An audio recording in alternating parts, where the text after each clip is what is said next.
지난 5월 달에는 사랑이 왜 이래? 라는 제목으로 가정에 대해서 말씀을 나눴고, 다시 이제 6월로 넘어와서 시리즈로 설교하고 있었던 창세기 요셉과 관련돼서 열정의 사람, 야곱과 관련하여서 열정의 사람이었던 야곱이 어떻게 은혜로 일어나게 되는지에 대해서 이제 다시 집중해서 살펴보려고 합니다. 이번 주, 다음 주 야곱이 이제 끝나게 될 거고, 그 다음 수업부터는 이제 요셉이 이제 다시 시작하게 될 텐데, 그동안에 우리가 야곱을 어떻게 살펴봤는지를 잠깐 정리하고, 하나님께서 오늘 이 본문을 통하여 야곱에게 하셨던 말씀이 우리 가운데도 실제가 될 수 있도록 그렇게 함께 기도할 수 있으면 좋겠습니다.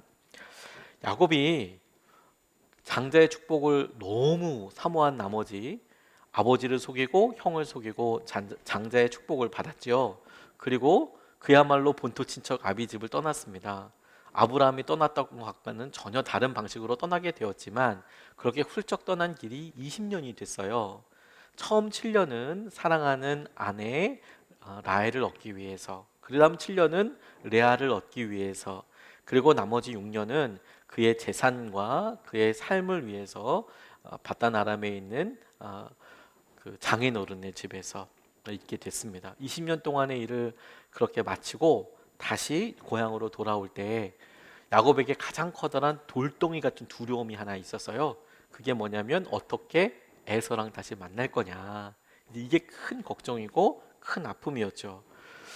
그런데 놀랍게도 그가 두려움 가운데 그의 민낯이 다 드러나고 난 다음에, 다시 말해서 에서에게 먼저 뇌물처럼 선물을 보내고, 그 다음에 야복강에서 먼저 소유를 보내고, 자녀들 뭐 가족들을 보내고 자기 혼자 남았을 때, 하나님의 사람, 하나님의 천사 혹은 하나님이라고 하는 그 하나님의 천사와 밤새도록 씨름을 하고, 그리고 그의 환도뼈가, 엉덩이뼈가 위골되는 엄중한 그런 장애를 입으면서까지도 그가 하나님의 사람으로부터 이스라엘이라는 이름을 얻습니다. 네가 하나님과 겨루어 이겼다. 네가 사람과 하나님과 겨루어 이겼다. 그래서 야곱이 아니라 이스라엘이라고 앞으로 부르겠다. 이렇게 말씀을 들었습니다.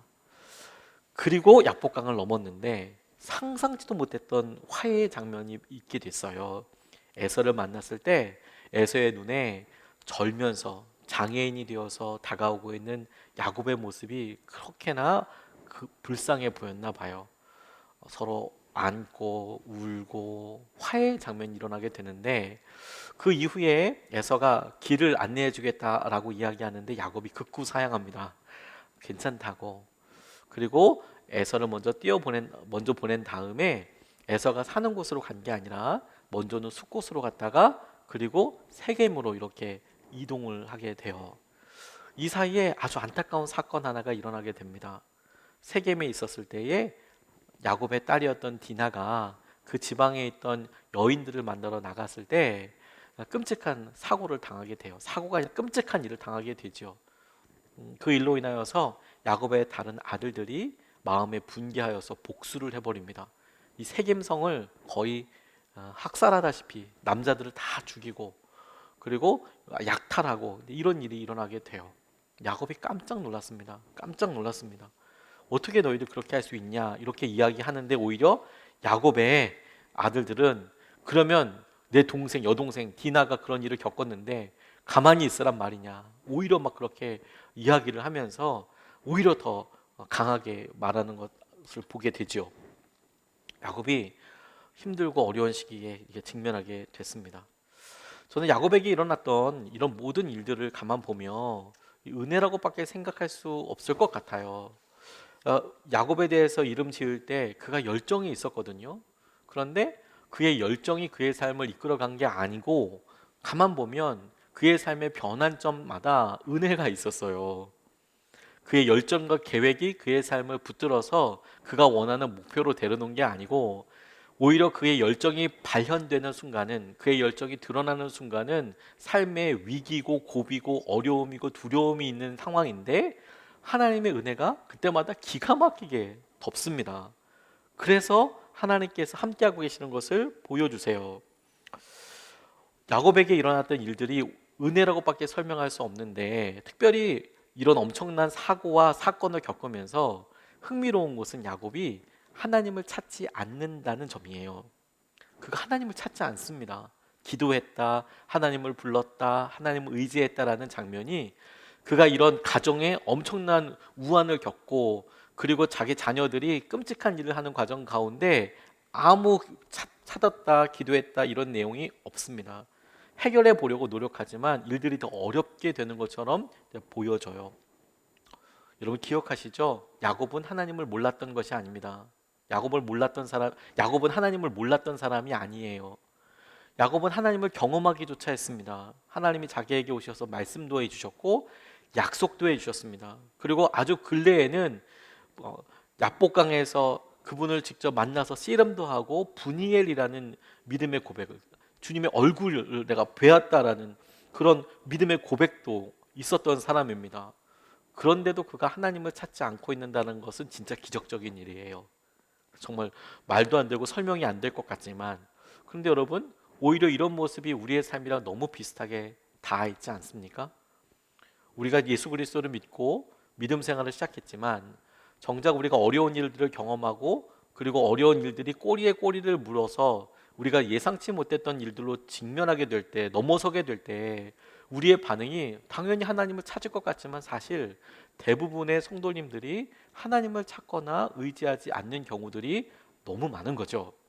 자기의 일들로 자기의 수준으로 어떻게 해결해 보려고 하는 일이 있는 겁니다.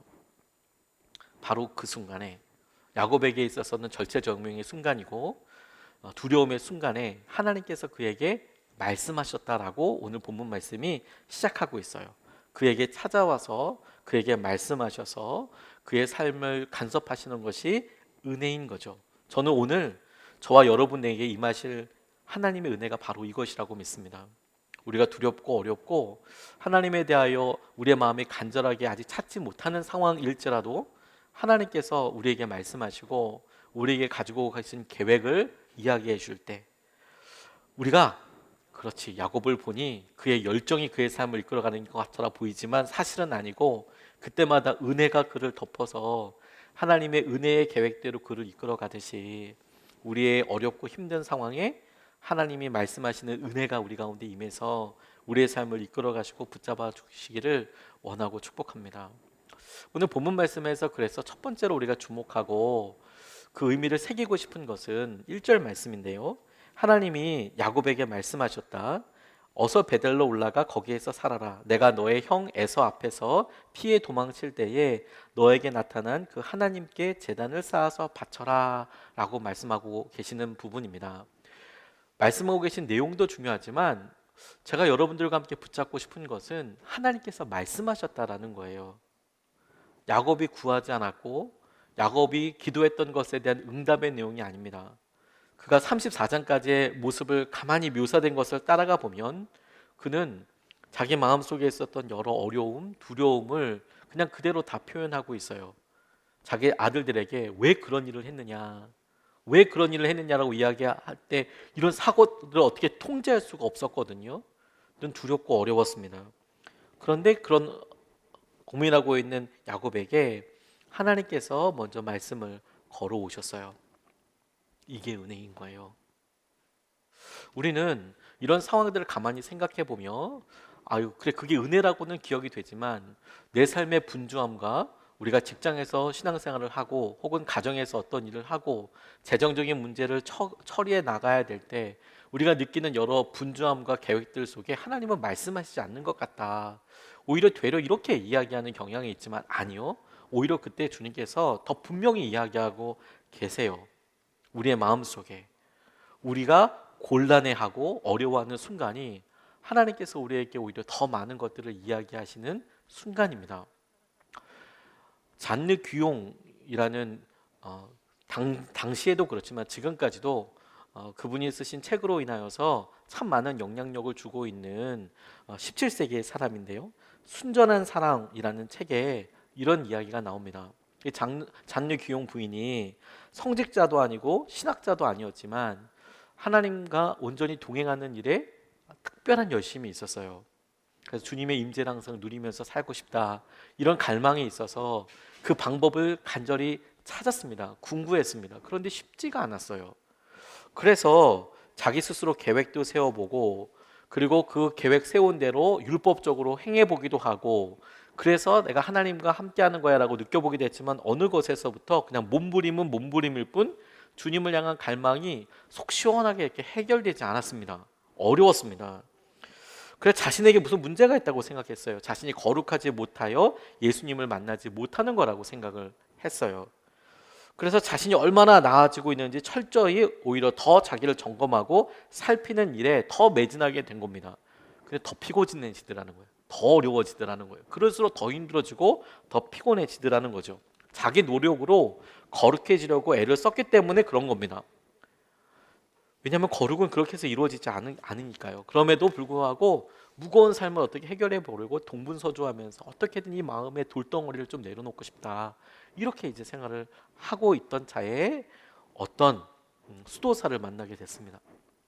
그리고 그 사람에게 자신의 마음을 솔직하게 상담하게 됐어요. 얘기하게 됐어요. 도무지 이런 열심히 있고 하나님과 온전히 함께하고 싶고 하나님 말씀을 듣고 싶고 하나님 내 계획 가운데 어떻게 갖고 계시는지 그 계획을 내가 알고 싶고 이런 얘기를 했는데 난 도무지 모르겠다. 난 어렵기만 하고 힘들기만 하다라고 이야기했는데, 그때 그 수도사가 이렇게 이야기해 주더래요. 예수님이 지금 당신 안에서 역사하고 계십니다.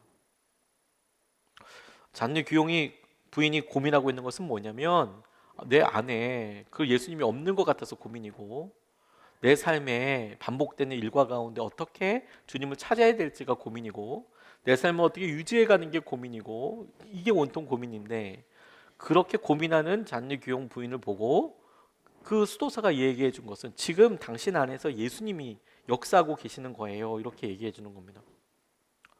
그 이야기를 듣고 비로소 영적인 눈이 열렸어요. 몰랐던 것은 아니라는 생각이 듭니다. 예수님 어디에 계세요? 우리 안에 계시죠. 알죠, 여러분 다 알죠. 그런데 정말 그 주님께서 우리에게 역사하고 계신다? 어떻게 일하고 계십니까? 우리는 우리 스스로 편향적으로 생각하기에 주님께서 우리에게 알고 계신, 우리가 알고 있는 분명한 어떤 해답으로, 말씀으로, 인도함으로 라고 생각해요. 물론 주님은 그렇게도 역사하십니다. 그러나 우리 가운데 고난의 순간에, 염려의 순간에 어떻게든 주님의 뜻을 따라보려고 하고 어떻게든 주님의 말씀하시는 것을 내가 알아들어서 순종해 보려고 하는 조그마한 세미한 음성이라도 있다면 그것이야말로 하나님께서 우리 가운데 일하고 계시는 일이에요. 역사하심이에요. 말씀하고 계시는 일입니다. 말씀하고 계시는 일, 우리 가운데 뜨거운 사모함, 열망, 안타까움이 다 주님의 역사인 거예요. 그걸 영의 눈이 열려서 알아차리게 된 겁니다. 그렇구나. 주님께서 이렇게 역사하시는 거구나. 주님이 영혼 안에서 일하고 계시다는 사실을 전에는 몰랐대요. 이것이야말로 주님께서 일하시고 붙잡아 주시는 거구나. 우리가 이것에 주목해야 할 거라고 싶습니다. 야곱이 전후 어떤 마음이 있었는지 모르겠지만 그의 삶에 다가오신 하나님의 음성은 너 지금 너를 처음 만났던 베델로 올라가서 예배를 드려라라고 하는 음성이 명확하게 우리가 보기에 들려질 하나님이 나타나셔서 음성을 들려주셔서 이렇게 생각할 수도 있고, 그의 마음속에 두렵고 힘들고 도무지 어떻게 살아야 할지 모르겠다, 아들들은 이미 그렇게 저질렀고 그런 일들을 하다 보니 어떻게 될지 모르겠다라고 하는 순간에 하나님께서 주신 마음일 수도 있고, 근데 그 중요한 것은 하나님께서 그렇게 말씀해 오신다라는 거예요.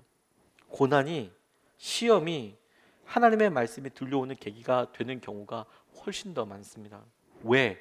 평안할 때는 하나님의 음성을 구하지도 않거든요. 우리가 중요한 순간이 있을 때, 우리가 오랫동안 기도해왔던 기도 제목이 오랫동안 그냥 지지부연하게 이렇게 끌려올 때는 잘 몰라요. 그런데 그게 어느 순간에 우리에게 낙담이 되고 포기가 되고 할 때가 사실 주님이 말씀하실 때예요. 왜? 우리 마음속에 그러면 주님은 어떻게 이야기하시나? 주님은 어떻게 말씀하시나? 그 말씀에 대해서 신락 같은 기대에 하나님께서 이미 말씀하고 계시는 것을 우리가 알아차려야 한다는 거예요. 그것이 은혜이고 주님이 찾아오신 겁니다. 하나님이 말씀하시는 거예요. 그리고 이 말씀에 대하여 어떻게 반응하는지가 오늘 우리가 경험하고 있는 곤란한 이 상황과 두려움으로부터 우리를 온전히 자유하게 할 것입니다. 저는 이것에 큰 도전을 받았는데요, 야곱이 살아계신 하나님 앞에 섰다는 것을 인정하고 그가 반응하게 됐을 때 그의 두려움의 근원이 사라졌습니다. 무슨 말이냐? 그는 자기의 삶에 있어서 에서만 넘어가면 두려움이 없을 거라고 생각했을 것 같아요. 고향 땅으로 돌아갔는데 재산도 어느 정도 모았고 돌아가서 잘 살면 될 거라고 생각을 했을 거예요. 그런데 에서가 가장 커다란 장벽이죠. 나를 환대해 줄까? 형이 나를 어떻게 받아줄까?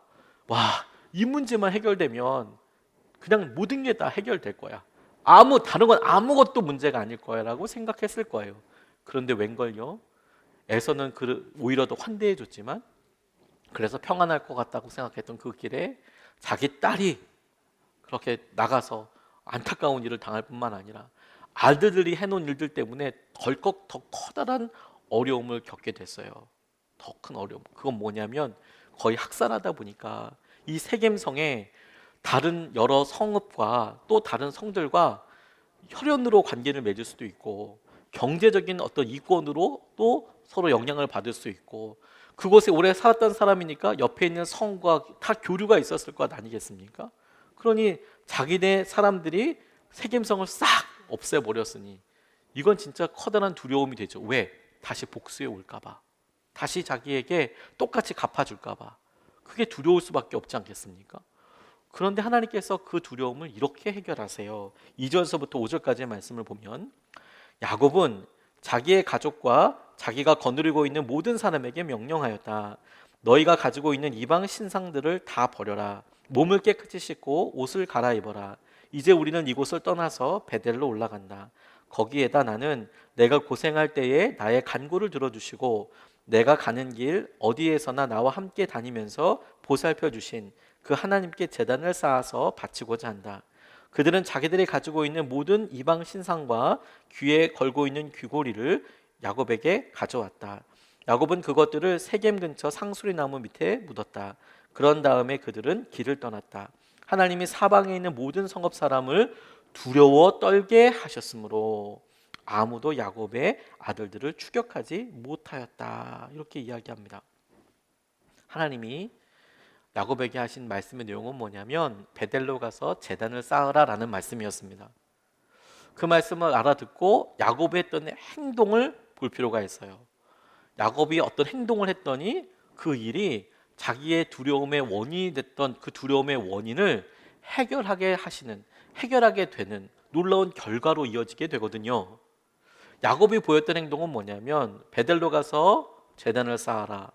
그러면 베델로 가서 제단을 쌓으면 될 거라고 생각하지만 그렇게 하지 않고 첫 번째 보였던 반응은 그가 함께 있었던 가족들, 그가 거느리고 있었던 사람들로부터 우상을 제거하라고 말씀한 거였어요.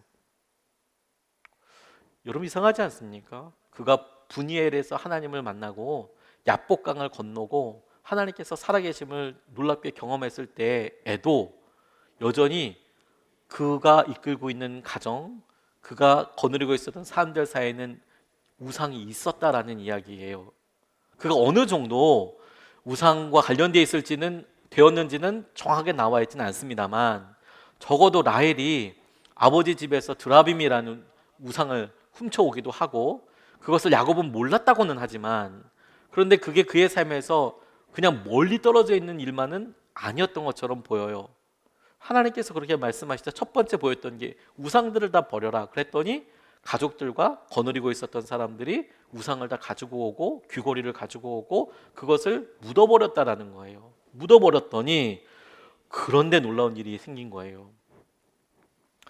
야곱이 하나님께서 분이엘을 만났을 때 하나님을 분이엘에서 만났을 때에도 가지고 있었던 그 우상을 제거했더니 하나님께서는 야곱의 삶 가장 깊은 곳에 있는 근원적인 두려움을 사라지게 하셨어요. 그 두려움의 원인을 하나님께서 온전히 그들의 삶에 간섭하셨을 때 일어나는 일이 이와 같습니다.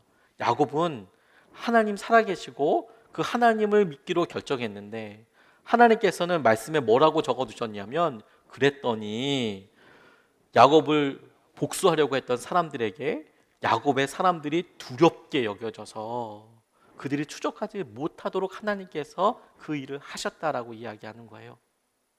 야곱의 두려움의 원인이 뭔데요? 자기에게 복수할까 봐.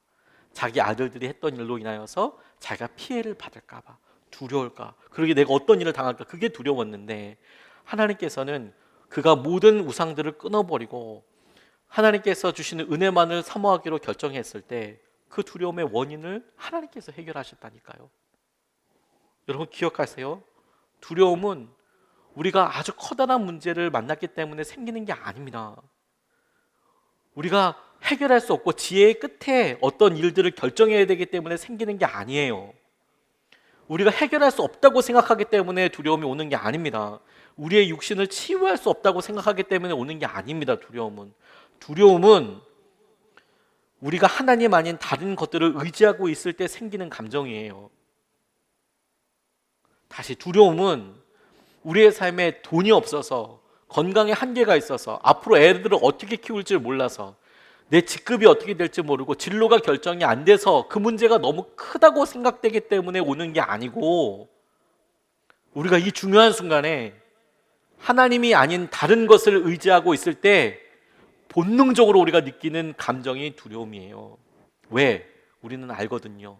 우리가 붙잡은 그 우상이, 우리가 의지하고 있는 그 세상 것이 영원하지 않다는 것을 알아요. 문제가 커서가 아닙니다. 하나님을 의지하지 않기 때문에 두려운 거예요.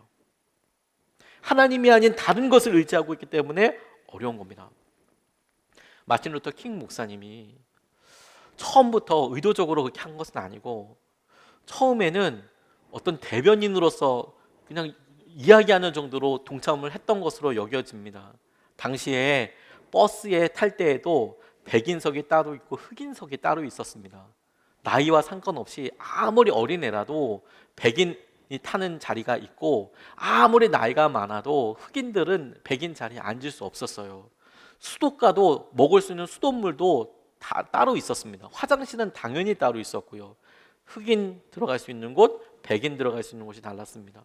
그런데 버스를 탔다가 아주 이 일에 촉발이 되는 어떤 사고 하나가 일어났는데, 자리 때문에 너무 힘든 흑인 한 분이 백인 자리에 앉았다가 뭐 이 일이 막 그냥 버스를 타지 말자 뭐 이런 일들로 일어나게 되고, 그리고 미국 가운데 연연했던 인종차별 문제가 공식적으로 막 드러나게 되고, 그 일이 공민권이라고 그래서 우리가 어떻게 이걸 해결해야 될 건가, 그래서 이 평등 문제로 이제 가게 되는데, 이 마틴 루터 킹 목사님이 아주 주도적인 일 가운데 들어가게 되셨어요.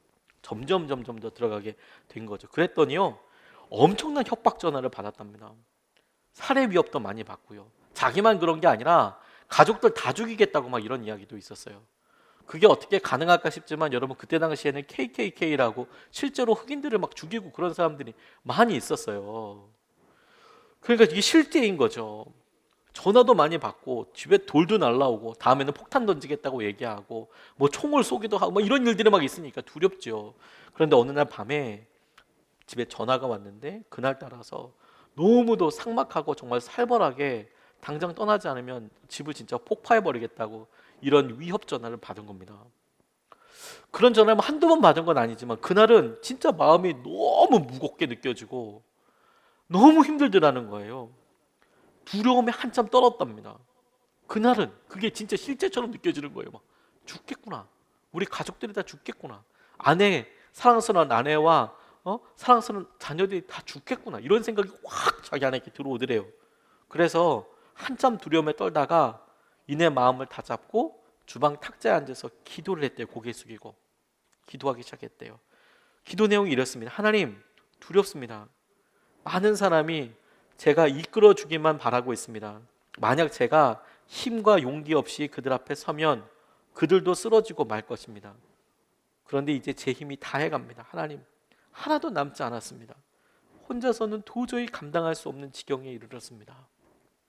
도저히 저는 안 되겠습니다. 너무 힘듭니다. 무섭습니다. 사람들은 나를 기대하고 내가 조금 더 배웠다는 것 때문에 나한테 의견을 묻는데 나는 못하겠습니다. 주님, 지쳤고 지혜도 없고 아무것도 못하겠습니다. 그런데 놀라운 것은 그런 시간을 보내고 난 다음에 이 킹 목사님이 이렇게 고백하고 있는 거예요. 그 상황을 이렇게 묘사합니다. 하나님의 임재를 전에 없이 강하게 경험했다. 마치 조용하게 안심시키는 내면의 목소리가 들려오는 듯했다. 의를 위해 일어나라. 진리를 위해 일어나라. 그러면 하나님이 영원히 너의 편이 되어 주실 것이다. 감당할 수 없는 도전이 이렇게 생겼을 때 킹 목사님의 눈이 이렇게 열려져서 하나님을 바라보게 되는 거예요. 들려지게 되는 것이죠. 두려움은 우리의 문제가 커서가 아니에요, 여러분. 저와 여러분들이 경험하고 있는 일이 커서가 아닙니다. 시대가 어려워서가 아닙니다. 코로나 때문이 아닙니다. 진짜 두려움은 우리가 하나님 아닌 다른 것을 의지하고 있기 때문에 드는 생각이에요. 드는 감정이에요. 우리가 하나님을 의지하게 될 때 그 두려움은 다 사라집니다. 두려움의 원인을 하나님께서 다 도말해 가세요. 다 빼내 가십니다. 하나님께서 그걸 해결하여 주십니다. 하나님을 의지하여 하는 거예요. 그렇게 주님 앞에 나아갈 때 주님께서는 우리에게 처음 주셨던 이름을 다시 불러주시고 다시 불러주시는 분이세요. 9절서부터 12절까지 말씀을 보면 이렇게 나와 있습니다. 야곱이 밧단 아람에서 돌아온 뒤에 하나님이 그에게 다시 나타나셔서 복을 주셨다. 하나님이 그에게 말씀하셨다. 너의 이름은 야곱이었지만 이제부터는 너의 이름은 야곱이 아니라 이스라엘이다. 하나님이 그의 이름을 이스라엘이라고 하셨다. 하나님이 그에게 말씀하셨다. 나는 전능한 하나님이다. 너는 생육하고 번성할 것이다. 한 민족과 많은 갈대의 민족이 너에게서 나오고 너의 자손에게서 왕들이 나올 것이다. 내가 아브라함과 이삭에게 준 땅을 너에게 주고 그 땅을 내가 너의 자손에게도 주겠다. 이렇게 이야기해요. 하나님께서 야곱이 베델에서 예배를 드리고 난 이후에 그에게 다시 한번 말씀하셨다라는 겁니다. 여기서 다시 한번 말씀하셨다라는 것이 전 너무너무 은혜이고, 그리고 주님께서 우리에게 주신 정말 오직 은혜라고 표현할 수밖에 없는 축복이라고 저는 붙잡았어요. 다시 말씀해 주셨다고요. 너의 이름은 야곱이었지만 이제부터는 너의 이름이 야곱이 아니라 이스라엘이다 라고 불러주셨어요. 여러분, 이게 첫 번째와 두 번째가 달라요. 첫 번째, 그가 야복강 나루에서 씨름을 하고 그 씨름에서 어떻게 헤어나올 수 없는 장애를 입고 어려운 일을 겪었죠. 그런데 하나님께서는 야곱을 이겼다라고 이야기해 주셨어요. 야곱, 네가 이겼다라고. 결과는 야곱이 장애를 입게 되고 밤새도록 어떻게 승부가 안 난 것처럼 보이지만 하나님이 보내신 천사가 오히려 야곱, 네가 이겼다 라고 이야기하면서 야곱을 축복하는 장면이 나와요. 너 이제 이스라엘이라고 할 거야. 그런데 그 이후에 하나님께서 그렇게 불러주신 거 아니에요? 하나님께서 당신은 사람을 통하여 네 이름 바꿨다, 네 이름은 이제 이스라엘이라고 인정해 주시고 불러주셨는데, 그런데 아이러니한 것은 성경은 그 이후에 이스라엘이라고 야곱을 소개하지 않고 야곱이라고 소개하고 있는 거예요. 분이엘을 경험했는데 여전히 야곱인 거예요. 야곱인 거예요. 그리고 이게 우리의 모습과 너무너무 비슷합니다. 우리가 어느 순간에 하나님의 놀라운 은혜를 경험하고 하나님으로부터 우리가 네가 이겼다, 그래 네가 그 시험을 이겼구나, 그래 네가 그런 믿음이 있구나, 네 안에 그런 선한 것이 있구나, 그것에 대한 놀라운 간증도 있고, 내가 도저히 넘을 수 없을 것 같았던 여러 어려움을 돌파한 경험도 있어서 간증도 있는데, 근데 정작 우리가 우리 자신을 보면 이스라엘의 모습이 아닌 거예요. 야곱이에요. 여전히 야곱. 여전히 누군가를 속여야 할 것 같고, 여전히 다른 사람들과의 경쟁에서는 버젓이 우리의 민낯이 다 드러나고, 우리 혼자 있을 때에 우리가 보이는 음란함이나 우리가 보이는 이런 말의 잔인함이나 이런 것들을 가만히 보면 여전히 야곱인 거예요. 여전히 야곱인 거예요. 어떻게 할 수가 없는 거예요. 처음에는 그랬다고 할 수 있지만, 근데 하나님께서 이걸 모르셨나 하는 겁니다. 하나님이 그를 야곱이라고 불러오셨어요. 그런데요, 분일에서 만나셨던 하나님은 그가 가장 힘들었고 가장 두려웠을 때 찾아오셨고 말씀해 주셨죠. 그런데 언제 또 말씀해 주셨느냐? 그의 마음이 하나님만 의지하기로 결단했을 때 다시 나타나셔서 다시 한번 그를 통해 하나님의 계획과 하나님의 약속을 확인시켜 주셨어요. 너 이스라엘이라고. 첫 번째 한 약속과 두 번째 불러주신 것은 엄청난 차이가 있어요. 뭐가 차이냐면 그렇게 불러주신 분의 의지와 약속이 들어가는 거예요. 처음에 경험했을 때, 야, 너 이스라엘이야. 너 하나님과 사람들과 더불어 싸워서 겨뤄서 이겼어. 너 참 대단하구나. 이런 축복과 칭찬이라면, 여전히 그의 삶은 야곱의 삶이고 여전히 넘어지고 여전히 무너지는데, 그에게 너 이스라엘이야, 너 야곱이 아니다, 너 이스라엘이야 라고 불러주시는 것은 한 번 더 불러주셨다라는 의미보다 그를 이스라엘로 만들고야 말겠다라는 하나님의 다짐이 있는 거예요. 하나님의 약속이 있는 거예요. 넌 야곱이 아니라 이스라엘로 살게 될 거야. 김용희 선교사님이라는 분이 선교사님들 앞에서 강의를 인도해야 될 때가 있었답니다. 이분이 인도하고 있었던 순회 선교단이라는 단체가 지금은 성격이 조금 바뀌었다라고 들었지만, 처음에 이렇게 할 때만 해도 뭐 대표적으로 이분들이 이야기하고 있었던 표가 뭐냐면 퇴로를 차단하라 뭐 이런 거였어요. 그 퇴로가 뭐냐? 선교사님들이 한국으로 다시 들어오지 못하도록 퇴로를 차단하는 거예요. 절대 못 오시도록, 현지에서 미달이 되도록 막 이렇게 격려하고 도전하고 이런 일을 하셨거든요. 본인들도 그렇게 살기도 하셨고요. 그런데 한 번은 선교사님들이 이렇게 함께하는 말씀을 이제 전하러 도착을 했는데, 본인 순서는 다음 날 이제 말씀을 전하게 됐고, 근데 거기 특성상 같이 이제 있어서 밥도 같이 먹게 되고 뭐 차도 같이 마시는 자리에 있게 되고, 그러다 보니까 주위의 소리가 자연스럽게 들리잖아요. 서로 이야기하는 소리가 자연스럽게 들리고 그러는데, 다음 날 이제 말씀을 이렇게 전하는데, 아직 이제 선교사님들은 모르죠. 김용희 선교사님이 이제 어떻게 설교하고 뭐 이런 거 잘 모르는 상황이니까 이제 편하게도 이야기를 하셨나 봐요. 그런데 그 이야기를 듣고 너무 낙담이 됐대요. 너무 큰 낙담이 됐대요. 왜? 이분들이 서로 대화를 하시는데 선교사님들끼리 이야기하실 때 너무 지쳤다고, 선교사님들 서로 너무 지쳤다고, 너무 힘들다고, 그런 이야기를 두런두런 자기들끼리 이제 밥 먹으면서 차 마시면서 얘기하는 거예요. 너무 힘들다고, 더 이상 하나님의 사랑이 느껴지지 않는다고, 더 이상 하나님의 사랑이 느껴지지 않는다고. 요즘 선교사님들, 목사님들 이야기예요. 더 이상 나 느껴지지 않는다고. 그리고 이제는 은혜 받는 것이 무서워요, 이렇게 이야기하는 분도 계시더래요. 무슨 말이냐면, 은혜를 받아서 선교사로 헌신하고 나왔잖아요. 그렇게 5년을 10년을 15년을 20년을 있다 보니까 어떤 분들은 힘들어서 주님 앞에 구하면 은혜를 주시는데, 그 은혜를 가지고 3개월 6개월 살아가는데 여전히 부서지고 여전히 낙담하고, 재정 문제나 자녀 교육 문제나 현지인들 뭐 배신 뭐 이런 문제 막 있을 때마다 막 넘어지면 너무 좌절되고 힘들고 계속 속는 것 같아서 이제는 은혜를 받는 것 자체도 너무 두려운 거예요. 하나님, 이제는 은혜를 주셔도 나 너무 부담됩니다, 힘듭니다. 이런 이야기를 옆에서 이제 김용희 선교사님이 듣는지도 모르고 자기들끼리 이제 막 얘기하는 거예요. 이제 은혜를 받는 것도 두렵다고. 그러니까 다음날 말씀을 전해야 되는데, 이 낙심한 선교사님들한테 이게 뭐라고 전해야 되나, 이것 때문에 밤에 잠도 안 오시더래요. 도대체 밤에 어떻게 뭐라고 전해야 되나. 그러다가 기도를 하고 있는데 갑자기 깨달아진 것이 있으셨대요. 그게 뭐냐?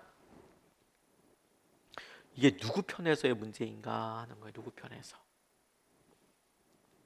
모든 것이 선교사님이지만 사람 편에서의 문제임이 깨달아졌대요. 사랑이 없는 것도, 재정이 없는 것도, 배신의 문제도, 그리고 그 배신의 문제와 재정의 문제와 건강의 문제와 자녀의 문제와 이것을 바라볼 때에 사람의 방편, 사람의 입장, 사람의 관점에서 그가 힘들고 불가능하고 어렵고 그런 것이라는 것이 깨달아졌대요. 그럼 하나님의 편에서는, 하나님 편에서는 이게 문제인가, 이런 질문을 해보게 된 거죠. 하나님은 언제나 변함없는 사랑이 하나님이시잖아요. 그게 대답이죠. 그럼 하나님이 변했냐? 한번 질문을 이렇게 여러분 한번 해보신다고 생각해 보세요. 하나님께서 만약 여러분 이름을 대면서, 야 기룡아, 야 내가 너를 사랑하려고 많이 애를 썼다.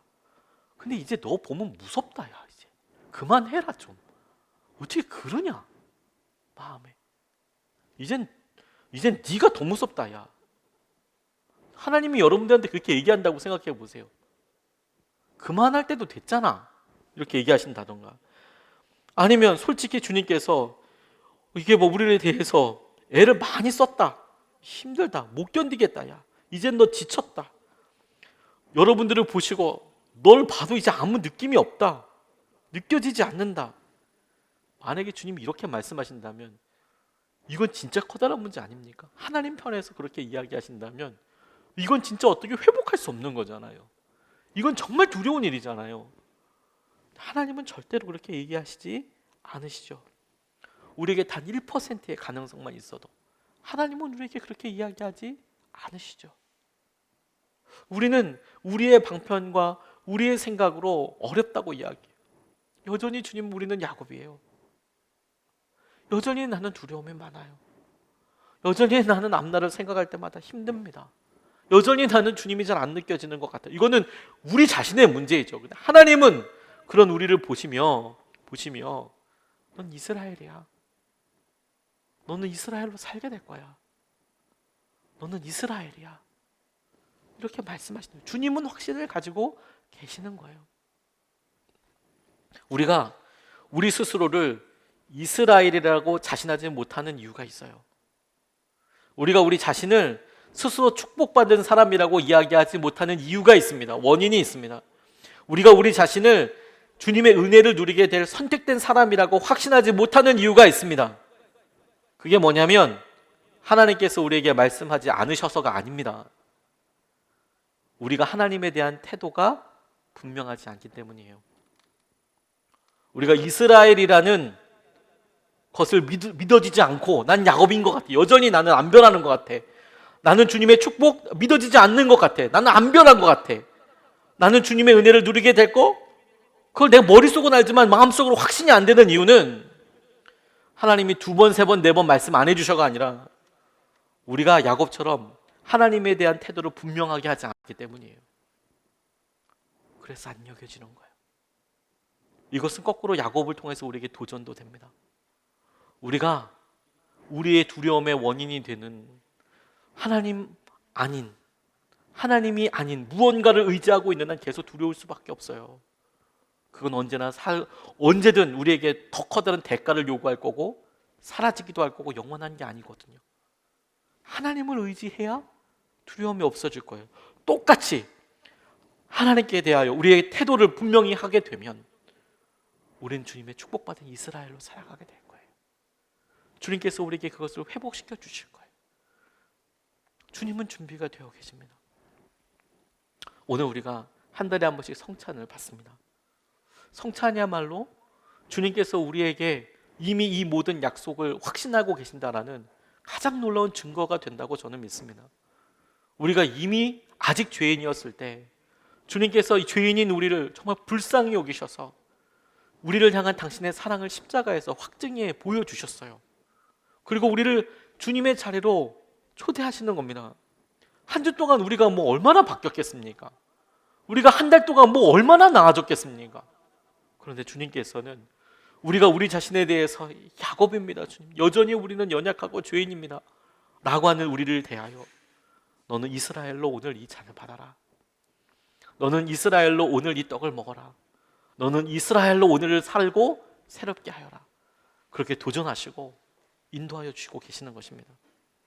오늘 그 성찬을 받기 전에 이 말씀을 붙잡고 같이 기도하고 싶습니다.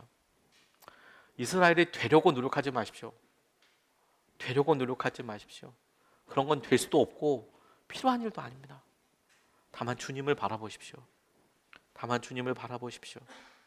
여러분들 마음 가운데 그래도 내가 이렇게 사는 것이 너무 무료하다, 힘들었다라는 것을 가볍게 여기지 마십시오. 그거 주님의 일하고 계심이에요. 내 삶에 어떤 불편함이 있고 내 삶에 이건 거짓이야, 이건 허망한 거야 라고 순간이라도 생각이 들었다면 그것을 작게 여기지 마십시오. 그거 주님의 음성이에요. 그리고 여러분, 살아계신 주님 앞에서 여러분의 것을 정리하십시오. 여러분들이 두려운 이유는 문제가 커서가 아니에요. 하나님이 아닌 다른 것을 의지하고 있기 때문에 두려운 거예요.